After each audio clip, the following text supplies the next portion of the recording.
I'm going to make a massive apology for the lighting today because it's really bright outside, but if I open the curtains, all you can see is the blinding white of my skin. I'm actually part Israeli, so I have quite tan colour skin, but for some reason, most of the time, I resemble a pale gothic corpse, which kind of pleases me immensely because I am sort of at least half goth in my inclinations. But yeah, the light is causing me massive problems today, so you're going to get this sort of vaguely... I did think about keeping my hands up here the whole time because that seemed to do something, but now it's not anymore. Sigh. Well then, this is a reading challenge number 17. Good grief. And I was going to go all potluck this week, but I had some books arrive that I'd been waiting on, and so I thought I would start off on them, and I've already ploughed through 2 of them. So, this week, the 17th, we're going to go for this book here. I bought the illustrated version. It's pretty.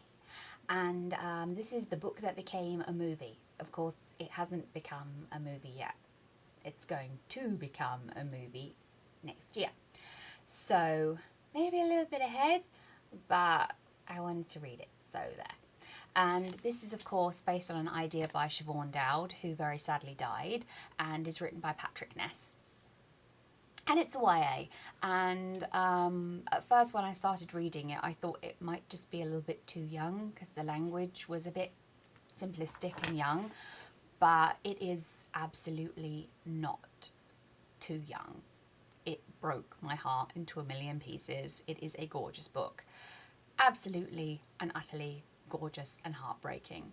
It's the story of a boy called Conor. His mum is dying from what seems to be very late stage cancer, and he's having a tough time of it. His dad's living away in the States with a new wife and a new baby, and his granny, his mum's mum, he's not getting on too well with her. He finds her very difficult, and he wants to cope with his mum by himself. He's being forced to be way too sort of mature for his age. He's doing a lot more than he would be. He's about 11, I think. My memory is terrible for these things. Anyway, there is a yew tree in his back garden, and the yew tree one night comes to life and reveals itself to be the Green Man, or, you know, the horned god, Cernunnos, I think that's how you say it. And it tells him that it's come to tell him 3 stories, and then it will expect him to tell it a story, and that story will be the truth. The book covers this encounter, these encounters that he has with the horned god dressed as a yew tree, and all the stuff that's going on at school and with his mum and with his grandmother and with his dad, and everything sort of coming to a head. His mum is pretty much on the verge of dying, and he's sort of aware but he's not aware, and that's kind of what the book's about. I'm not going to give it away because these are not spoilery reviews, but I am going to tell you, if you have not yet read this book, read this book. It is extraordinary. It's written beautifully. Patrick Ness has done an amazing job. Now, I have never read any Siobhan Dowd. I'm not a massive reader of YA. As I said at the very first review that I sort of did for this series, I don't read a lot of YA. It's not out of any dislike of it or anything like that. It's just that I don't. I read more adult sci-fi.